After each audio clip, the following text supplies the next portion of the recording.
Olá, meu nome é Nivaldo Santos e bem-vindos ao Cripto Educa.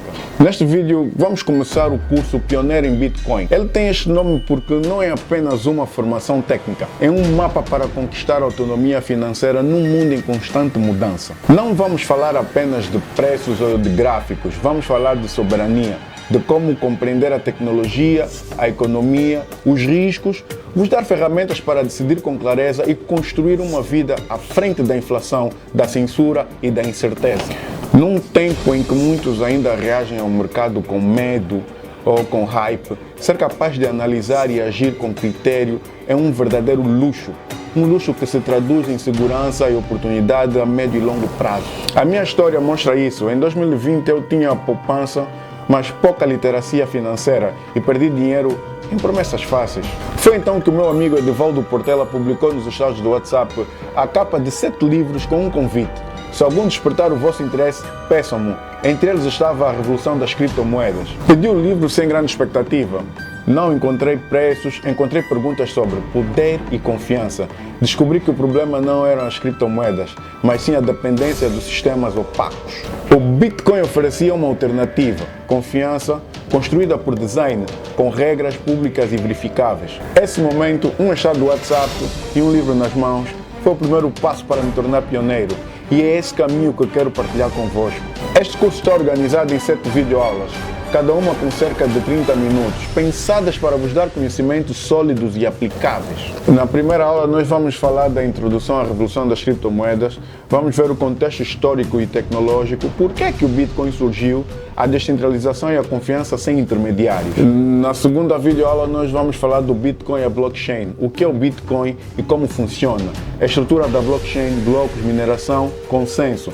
E depois também vamos falar da diferença entre moeda digital e a tradicional. Na terceira videoaula nós vamos falar da teoria econômica do Bitcoin, oferta limitada e escassez digital. Vamos falar também da comparação com ouro e moedas fiduciárias. Vamos falar também da política monetária descentralizada e os incentivos econômicos na rede. Na quarta videoaula nós vamos falar dos defeitos e limitações do Bitcoin, da escalabilidade e a velocidade das transações, consumo energético e impacto ambiental, a volatilidade e riscos da adoção e também vamos falar das questões regulatórias e da segurança. Na videoaula 5 nós vamos falar das criptomoedas alternativas, as famosas altcoins. Vamos falar da Ethereum e contratos inteligentes, vamos falar da Litecoin, da Ripple e outras propostas. Vamos falar também das diferenças de propósitos e tecnologia e como avaliar projetos alternativos. Na sexta videoaula nós vamos falar de blockchains públicas e casos de uso, blockchain aberta versus a privada, aplicações além de moedas, identidade, logística, saúde. Vamos falar também de exemplos de projetos reais e vamos falar também do futuro da descentralização. Na sétima videoaula e última, nós vamos falar de modelos de negócios baseados em blockchain, ICOs, token e novas formas de financiamento, impacto em setores tradicionais, oportunidades para empreendedores e investidores. E agora vem essa questão: o que vais ganhar ao completar o curso? Ao terminar essas 7 videoaulas, não vais apenas saber sobre Bitcoin, vais adquirir competência prática e estratégica que se traduzem em vantagens concretas para a tua vida financeira. Vais aprender sobre a proteção contra a inflação, compreenderás como ativos digitais escassos podem preservar valor quando a moeda tradicional perde ao longo do tempo o poder de compra. Estar à frente da inflação deixa de ser um luxo e passa a ser uma estratégia acessível. Vais ter autonomia nas decisões financeiras, deixarás de depender de conselhos superficiais ou de hype das redes sociais. Saberás avaliar projetos, calcular risco e decidir com soberania. Terás também capacidade de identificar oportunidades reais, tanto para investir de forma consciente, como para empreender em novos modelos de negócio baseados em blockchain. Terás resiliência emocional e financeira em momentos de crise. Quando houver instabilidade econômica ou política, terás ferramentas para proteger o teu patrimônio e manter liquidez fora do sistema tradicional. Terás um posicionamento estratégico no futuro digital. Dominarás conceitos e práticas que estão a moldar a próxima fase da internet e das finanças globais, tornando-te competitivo nos mercados de trabalho e preparado para novas carreiras. Poderás construir um patrimônio a longo prazo. Ao aplicar o conhecimento com disciplina, poderás acumular ativos digitais de forma segura e sustentável, criando uma reserva que resista ao tempo e às crises. Estas vantagens não são teorias, são palpáveis. Menos perda de valor no dia a dia, mais segurança nas suas poupanças, mais oportunidades de rendimento e mais capacidade de adaptação às mudanças que já estão a acontecer hoje. O Pioneiro em Bitcoin é um curso que transforma curiosidade em competência e competência em soberania financeira. Mais uma vez, sejam bem-vindos ao Cripto Educa. Seja bem-vindo, pioneiro. Hoje não vamos começar pelo princípio, vamos começar pelo fim. O fim de uma ilusão. Durante séculos, a humanidade construiu um edifício magnífico chamado Sistema Financeiro Global. Um edifício com colunas de mármore, chamadas de bancos centrais, com alicerces profundos, chamados de moeda fiduciária, com salões imponentes, chamados de bolsas de valores. Nós, o povo, fomos levados a acreditar que este edifício era eterno, inabalável, a própria encarnação da estabilidade e da confiança. Nos últimos 20 anos, o edifício começou a tremer.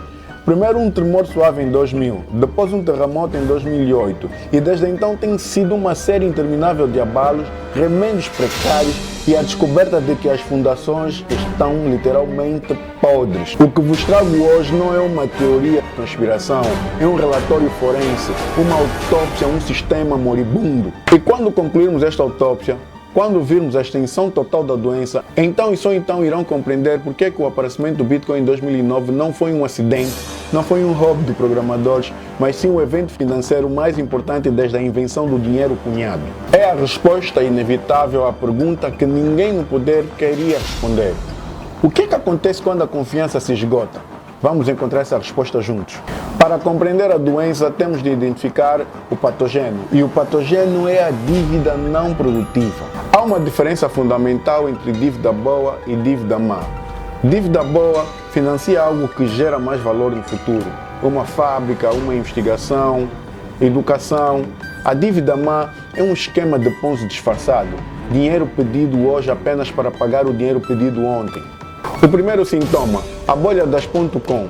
No final dos anos 90, a narrativa era a nova economia, as regras antigas já não se aplicavam. Empresas sem lucros, sem planos de negócios viáveis, valiam milhares e milhares de dólares. O índice Nasdaq, composto por estas empresas tecnológicas, subiu de 330 pontos em 1990 para mais de 5 mil pontos em março de 2020, um ganho de 1.415%. E depois a realidade regressou. Empresas como Pets.com, que tinham gasto milhões em publicidade, implodiram.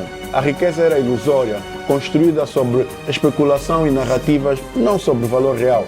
Mas o sistema não aprendeu, apenas mudou o vício. O segundo e catastrófico sintoma, a bolha de subprime. Se as .com geram especulação sobre o futuro, o subprime foi a especulação sobre o presente. A premissa era engenhosa e fatal. Poder-se emprestar dinheiro a praticamente qualquer pessoa para comprar uma casa, porque o valor das casas sempre subiria. Os bancos empacotavam milhares destes empréstimos de alto risco, passavam-nos por algoritmos complexos e transformavam-nos num produtos financeiros de classe 3A. A mesma classe de dívida do governo dos Estados Unidos era a alquimia financeira, transformar chumbo em ouro. O problema é que a matemática é uma fraude. Quando as taxas de juros subiram e as pessoas começaram a falhar os pagamentos, todo o castelo desabou. O livro A Revolução das Criptomoedas descreve um momento com uma imagem poderosa.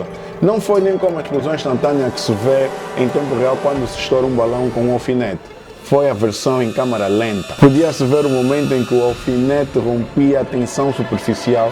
Podia-se ver toda a superfície recuar e explodir em toda a sua glória. E depois ficou-se com um puro terror, ao perceber-se que por baixo de tudo isso não havia nada além de ar. E quem ficou a segurar o balão vazio? Não foram os banqueiros de Wall Street com os seus bônus de milhões, foram os reformados, os trabalhadores, os pequenos investidores e no final foram os contribuintes, forçados a pagar a conta através dos resgates. O terceiro e terminal sintoma, a metastase da vida soberana.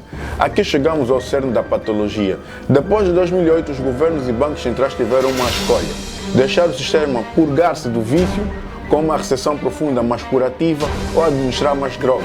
Eles escolheram a droga. Os números são de uma clareza brutal. Nos Estados Unidos, em 2000, a dívida pública era de 65%. Em 2008 passa para 93% e em 2016 ela sobe para 127%. Já no Reino Unido, em 2000 era de 48%, em 2008 vai para 63% e em 2016 sobe para 123%. Temos ainda o Japão, que em 2020 tinha uma dívida pública de 140%, Em 2008 ela sobe para 178% e em 2015 já estava em 235%. Isto não é economia, isto é patologia. Um país como o Japão deve mais do dobro de toda a riqueza que ele produz em um ano. É como uma pessoa que ganha 30 mil dólares e por ano mais deve 70 mil dólares. E para pagar os juros dessa dívida ela ainda pede empréstimos. O diagnóstico do livro é incisivo. Simplesmente na última década o mundo faliu. Outra forma de pensar nisto é, se o mundo tivesse que pagar cada dólar em dívida, então o mundo teria, zero dinheiro. Na verdade estaria em dívida. Este é o primeiro pilar do colapso. Um sistema baseado na crença de que a dívida pode crescer infinitamente. É uma fé religiosa na impossibilidade matemática e, como todas as fés que desafiam a realidade, está destinada a um despertar brutal. Enquanto os governos se afogam em dívida macro, o cidadão comum enfrenta uma microtirania, a tirania dos intermediários financeiros. O sistema de pagamentos globais não foi construído para eficiência, foi construído para a extração de valor do cidadão. Vamos seguir a viagem de 1.000 euros enviados de Lisboa para uma família na Manilha, Filipinas. O seu banco em Portugal cobra uma taxa de transferência internacional. O banco converte os teus 1.000 euros para dólares americanos usando uma taxa de câmbio desfavorável que lhe rouba mais de 3%. O dinheiro viaja via da rede SWIFT, criada há 70 anos, passado por 2 ou 3 bancos. Cada banco tira a sua comissão. O banco nas Filipinas recebe os dólares convertidos para pesos filipinos com outra margem de câmbio desfavorável para o cidadão. O seu banco em Portugal cobra uma taxa pela transferência internacional. O banco converte os seus euros restantes para dólares e depois usa a taxa de câmbio desfavorável para o próprio cidadão, que é mínima de 3%. O dinheiro viaja via a SWIFT, que é um sistema criado há mais de 70 anos, que vai passar por mais de 2 ou 3 bancos e cada um vai descontar as suas respectivas taxas. O banco na Filipina vai receber os teus dólares e vai converter em pesos da Filipina, aplicando uma outra margem desfavorável ao teu dinheiro. O seu familiar vai receber cerca de 850 euros dos 1.000 que você enviou. Isto não é um serviço, é um assalto a uma armada com caneta e spreadsheet. O livro cita os números do Banco Mundial. Usar banco custa em média 11%, empresas como a Western Union 7%. Numa indústria global de remessas superior a 600 mil milhões de dólares, este imposto extrai cerca de 44 mil milhões de dólares por ano. E esse dinheiro sai de pessoas pobres, as mais pobres do planeta. É o maior esquema de transferência de riqueza de pobres para ricos e ninguém fala dele. Mas há algo mais fundamental do que as taxas, a exclusão. Enquanto nós discutimos se as transferências devem demorar 2 horas ou 2 dias, 2 mil milhões de seres humanos, cerca de 25% da população mundial, não têm sequer uma conta bancária básica. Estão condenados à economia de um dinheiro físico vulnerável ao roubo, à inflação e à opressão estatal. O sistema não os serve, ignora-os. Este é o segundo pilar do colapso. Um sistema que é lento, caro e excludente. Por design. Não é um acidente, é uma característica. Cada atraso, cada taxa, cada barreira é uma oportunidade de lucro para alguém no corredor. Chegamos à questão filosófica mais profunda, que toca no cerne da liberdade individual. Quem é realmente o dono do seu dinheiro? No sistema atual a resposta é perturbadora, você não é. O que você tem no banco não é dinheiro seu, no sentido de propriedade como uma casa ou um carro. É um reconhecimento de dívida, o banco para consigo. É uma promessa e, como qualquer promessa, pode ser quebrada. A história recente está cheia de exemplos onde as promessas foram rasgadas. Chipre, em 2013, os bancos estavam à beira de um colapso. A solução da União Europeia e do governo cipriota: confiscar diretamente uma percentagem dos depósitos de cidadãos acima de 100 mil euros. Chamaram-lhe o imposto de solidariedade. Foi um confisco sem precedentes e muito perigoso. O dinheiro nos bancos não é seu. É um recurso do sistema para ser usado quando o sistema precisar. Vamos a outro exemplo. Índia, em 2016. O primeiro-ministro Narendra Modi apareceu na televisão sem aviso e anunciou que, em 4 horas, 86% do dinheiro em circulação no país, todas as notas de 500 e 1.000 rúpias deixariam de ser válidas. O objetivo declarado era combater a corrupção. O resultado foi o caos. Milhões de pessoas com as suas economias de uma vida transformadas em papel sem valor. O Estado demonstrou que tem o poder absoluto de definir o que é e o que não é dinheiro. E temos mais exemplos. Venezuela, 2014. Até hoje. Aqui vamos à versão mais lenta e organizada do confisco, a hiperinflação. O governo imprime dinheiro sem controle para financiar os seus gastos, destruindo o poder de compra da moeda. A poupança de uma vida deixa de comprar um saco de arroz. O Estado não precisa tirar o dinheiro da sua conta, basta imprimir tanto quanto o seu dinheiro se torna inútil. Em todos esses casos, o indivíduo é absolutamente importante. Não há recurso, não há apelação. A autoridade central tem o monopólio da moeda e com esse monopólio tem o poder de ditar a sua economia. O livro faz a pergunta óbvia. Se pensas que esses países são maus, e até são, olha para o Japão. Em 2000, a sua dívida pública era de 140%, em 2008 sobe para 178%, em 2015 já era de 234%. A dívida é uma forma mais lenta, mas igualmente eficaz do Estado confiscar a sua riqueza futura através da inflação. Este é o terceiro e mais fundamental pilar do colapso, a falácia da propriedade monetária.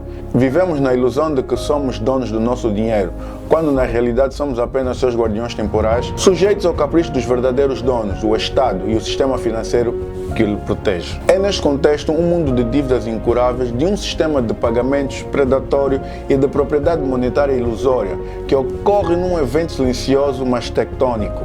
Em 3 de janeiro de 2009, o mundo ainda está a tremer com a crise financeira. Os bancos estão a ser alimentados com dinheiro público. A palavra resgate é a palavra do ano. Neste dia, numa lista de e-mail de criptografia, um indivíduo ou grupo sob o pseudônimo Satoshi Nakamoto mina o primeiro bloco de Bitcoin na blockchain. O bloco contém uma transação simbólica de 50 Bitcoins e uma mensagem codificada à manchete do The Times daquele dia. Chanceler à beira do segundo resgate aos bancos. Não era mais uma assinatura, era um manifesto, um grito de guerra silenciosa. Satoshi estava a dizer, veem o que estão a fazer? Estão a salvar os bancos com o dinheiro das pessoas que os próprios bancos arruinaram. Esse sistema está podre e eu construí uma alternativa. O white paper de 9 páginas que Satoshi publicara meses antes, Bitcoin, a Peer-to-Peer Electronic Cash System, não era apenas um documento técnico, era a constituição de um novo sistema financeiro, construído sob os princípios diametralmente opostos ao sistema do mundo antigo. Ele é contra a dívida infinita, oferta fixada e imutável. Apenas 21 milhões de bitcoins, ponto final. Nada de impressão, nada de inflação por decreto, uma moeda que não pode ser desvalorizada por nenhum governo. É um sistema contra intermediários, predatórios, rede peer-to-peer para enviar valor a qualquer pessoa do planeta. Basta uma ligação à internet, sem bancos, sem SWIFT, sem Western Union, praticamente quase instantâneo e em escala, de custo marginal zero. Ela é contra a ilusão da propriedade, soberania absoluta através da criptografia de chaves pública e privada. As suas moedas são protegidas por uma chave privada que quem tem a chave tem as moedas. Não é uma promessa num banco de dados, é uma poça matemática. Not your keys, not your coins. Se as chaves não são tuas, as moedas não são tuas. O Bitcoin não era na altura uma evolução do sistema bancário, era uma negação total do sistema bancário. Era um sistema paralelo, nascido das cinzas da falha do primeiro. Tudo isso seria uma bela teoria acadêmica se não houvesse provas no mundo real. Mas a história cruelmente forneceu o laboratório perfeito. O caso Venezuela, hiperinflação e adoção desesperada. A Venezuela tem uma das maiores reservas de petróleo do mundo. Também tem uma hiperinflação que atingiu mais de 1 milhão% ao ano. O que isso significa na prática? Um salário mensal que não compra 1 quilo de carne. As pessoas pesam dinheiro, não contam porque é mais rápido pesar. A poupança de uma vida evapora-se. Neste inferno monetário, os venezuelanos descobriram o Bitcoin. Por quê? Reserva de valor. O Bitcoin não pode ser impresso pelo regime de Maduro. A sua oferta é global e imutável. Tornou-se um refúgio para preservar o pouco valor que eles já conseguiam ter. Canal de remessas. A diáspora venezuelana em Espanha, Colômbia, Estados Unidos começou a enviar Bitcoin diretamente para as carteiras dos familiares que lá viviam, contornando então o controle do câmbio e confiscação estatal. Meio de troca. Em mercados paralelos e online, os venezuelanos usam Bitcoin para comprar comida, medicamentos e bens essenciais que desapareceram das prateleiras oficiais. Quando o governo tentou reprimir, fechando exchanges locais, descobriu a beleza e o terror para o Estado autoritário. A descentralização. Não há nada para fechar. A rede Bitcoin é global, não tem sede, não tem CEO, continua a funcionar. O livro relata: o poder da blockchain não pode ser parado. O Bitcoin tornou-se agora o dinheiro do povo da Venezuela. Então dá para perceber aqui que isto não é investimento, é sobrevivência. É a prova mais pura e poderosa de que esta tecnologia não é um brinquedo para especuladores. é uma ferramenta de liberdade, resistência e dignidade humana. A lição para o mundo desenvolvido, você pode pensar, isto aí é na Venezuela, aqui em Luanda, Europa, Estados Unidos, isso nunca aconteceria. Mas os fundamentos são os mesmos. A dívida pública dos Estados Unidos e da União Europeia cresce de uma forma insustentável. Os bancos centrais imprimem dinheiro em quantidades sem precedentes, o chamado quantitative easing. O sistema de pagamento é lentíssimo e caro para transferências internacionais. No Chipre, o confisco já aconteceu. Na Grécia, os limites de levantamentos bancários foram impostos. A única diferença é a velocidade. A Venezuela é um paciente em fase terminal. O mundo desenvolvido é o paciente que ainda vai ao ginásio, mas tem um cancro em metastase lenta, a doença é a mesma. O Bitcoin é um antídoto para essa doença, esteja ela em fase aguda ou crônica. Portanto, recapitulando a nossa autópsia do velho mundo, diagnóstico: o sistema financeiro global sofre de 3 patologias terminais. Primeiro, vício em dívida não produtiva, elevando a insolvência e a inflação. Segundo, a ineficiência e a exclusão sistêmica, uma máquina de extrair valor dos pobres. Terceiro, a ilusão de propriedade monetária, o Estado como dono final do seu próprio dinheiro. Prognóstico: sem uma mudança radical de paradigma, o sistema está condenado a crises cada vez mais frequentes e violentas, culminando num colapso de confiança total. Prescrição: um novo sistema construído desde os alicerces com os princípios opostos. A escassez programada, oferta fixa, eficiência peer-to-peer sem intermediários, soberania criptográfica, propriedade real através das chaves privadas. O Bitcoin é essa prescrição. Não é perfeito, é lento, é volátil, é complexo, é um protótipo, mas é um primeiro protótipo funcional de um sistema com um novo paradigma. Nas próximas lições deixaremos a macroeconomia e a filosofia política. Vamos abrir o capô deste protótipo, vamos mostrar a blockchain. O que é realmente um bloco? Como é que uma transação fica minerada? O que é um hash? O que é a prova de trabalho? Proof of work. Porque compreender o porquê isto é importante é metade da batalha. A outra metade é compreender como isto funciona. É essa compreensão técnica que transforma a fé do conhecimento e o entusiasmo em convicção. Até lá, deixo-vos com a seguinte pergunta: se um sistema construído sobre a confiança em homens falíveis nos levou a esta situação, não fará sentido experimentar um sistema construído sobre a confiança em matemática imutável? A revolução não está a chegar, já começou. E você está aqui na sua linha da frente intelectual. Seja bem-vindo.